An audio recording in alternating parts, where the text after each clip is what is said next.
Hey, Honors Chem students, Mr. Lambert here once again. April 30th, it's a Thursday, and let's get into section 9.2. This lesson, hopefully the video is going to be as quick as I can make it. I sometimes struggle with trying to make a video as brief as I can, but also I want to explain as much as I can to all of you.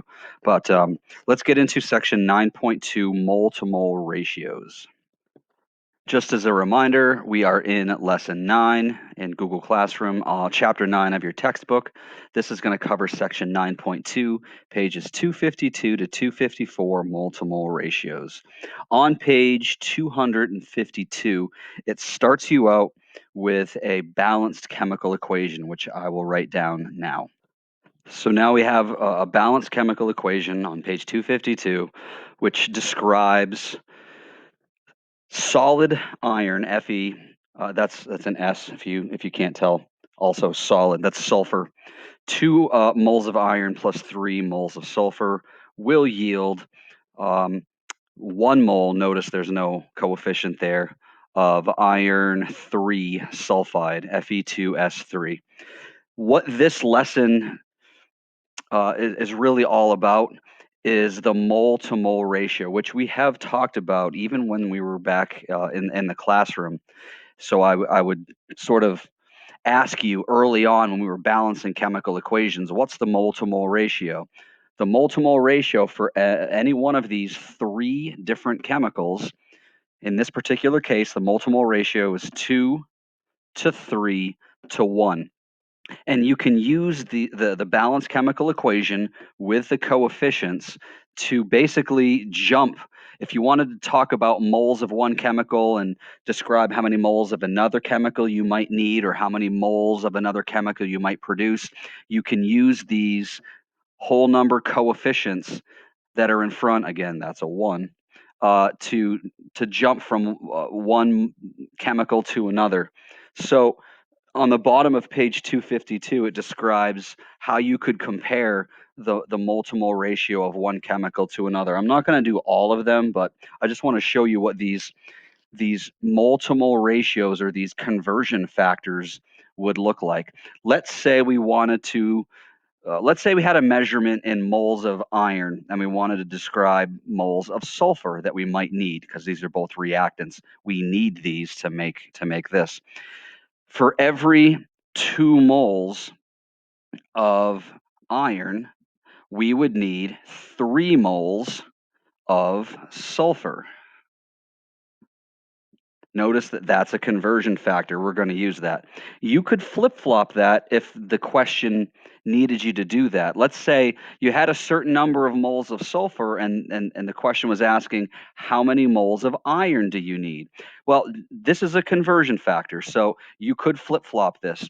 For every 2 moles of Fe, there's 3 moles of sulfur, but you could also say for every 3 moles of sulfur, there are 2 moles of iron. Sorry about that.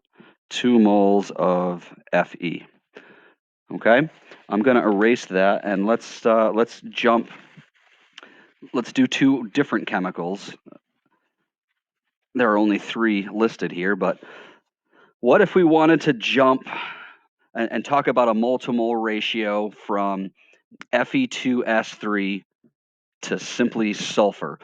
You can go the other way depending upon the way the question is being asked. So let's say I have a certain number of moles of Fe2S3 and I wanted to know the number of moles of sulfur. What you could do, you could create a mole to mole ratio conversion factor for every 1 mole of Fe2S3. There are 3 moles of sulfur, and vice versa. For every 3 moles of sulfur, there's 1 mole being produced of Fe2S3 iron 3 sulfide. So let's do the opposite. For every 3 moles of sulfur, there is 1 mole of Fe2S3. Now, the questions are not always going to start you with nice initial measurements like these whole numbers. So you'll get an initial number of moles of a particular chemical, and you'll be asked about a different chemical, and we're going to use these conversion factors to solve a problem using mole-to-mole ratios. I am going to start with, let's see, sample problem 9.2 on page 253. I'll write that down now. So here is the initial equation. Once again, 2 moles of iron plus 3 moles of sulfur yields 1 mole of iron 3 sulfide. The question on, what is it, sample problem 9.2. It's on page 253. How many moles of sulfur, so our answer is going to be in moles of sulfur, are needed to react with 1.42 moles of iron? So what I guess I want to reiterate first of all that the question is not asking us about iron 3 sulfide. It's not asking us about this chemical whatsoever. We're going to make a jump from an initial measurement of moles of iron to moles of sulfur, and we're going to use this mole-to-mole ratio. We're going to use the 2 to 3 because we're going to go from moles of iron to moles of sulfur. What's that going to look like? Excuse my left-handedness here. We're going to start with our initial measurement, 3 sig figs, 1.42 moles of Fe, because that's iron, and the question wants to know how many moles of sulfur are needed to react. Let's jump, we'll put that over 1 because that's our initial measurement. Let's jump from moles of Fe, we're bringing down the unit, not the number, the unit. Moles of Fe on the bottom to moles of to moles of S, to moles of sulfur on the top. Notice we have that 2 to 3 ratio. So which one goes where? Moles of iron, we're jumping from. Moles of sulfur, we're jumping to. So we're going to have our 2 to 3 ratio there. So you're essentially multiplying by 3/2. I am going to cross out the moles of iron measurement, and we're going to multiply 1.42 times 3/2 times 3 over 2, and we will get an answer in moles of, I'm going to move that over so everyone can see it, moles of sulfur. Our answer is in moles of sulfur. So if I take my calculator and we start with our initial measurement of 1.42 times 3 divided by 2, we get, according to your textbook, and this is correct, with the right number of sig figs, 2.13 moles of sulfur are needed to react with 1.42 moles of iron. The last problem I will explain in this particular lesson is at the bottom of page 253. It describes the burning of propane gas in the presence of oxygen with some sort of chemical change. You're going to need heat to make that happen. But anyway, the two products will be carbon dioxide gas and water vapor. Notice there are 4 different chemicals here. Let's first make sure we understand the ratio.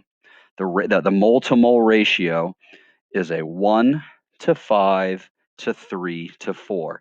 And the question is not going to ask you about all 4 chemicals. You're just going to be asked to make a jump from one chemical to another. You're going to be given moles of a particular chemical, and you're going to be asked how many moles of another chemical might be either needed or might be produced. In this case, it's how many moles are produced. Let's look at the question. How many moles of CO2, right there, product, how many moles of CO2 can be produced when 2.25 moles of propane, C3H8, react? We are given an initial measurement in moles of C3H8, propane. And we're going to start with this measurement, and we're going to jump to moles of CO2 using the mole-to-mole ratio. I want to reiterate, they're not asking you about oxygen in this question, oxygen gas. They're not asking you about water in this question. We're simply jumping from propane to carbon dioxide using the mole-to-mole ratio. Let's do that real quick. Here we go. 2.25 moles of C3H8. That is our initial measurement. I'll put that over 1. We're going to use the mole to mole ratio to jump from propane to carbon dioxide. We're going to bring down, again, not the number, but the unit. Moles of C3H8 to moles of CO2. That's what we're being asked about. How many moles of CO2 can be produced? So moles of CO2. What is our mole to mole ratio? Make sure we know our chemicals. What are we jumping from? What are we jumping to? For every 1 mole of C3H8, we can produce 3 moles of CO2. We're simply multiplying this by 3. The moles of C3H8 will cancel out. We'll have our answer in moles of CO2, 2.25 times 3, 6.75. 6.75 moles of CO2 could be produced if we started with 2.25 moles of propane, C3H8.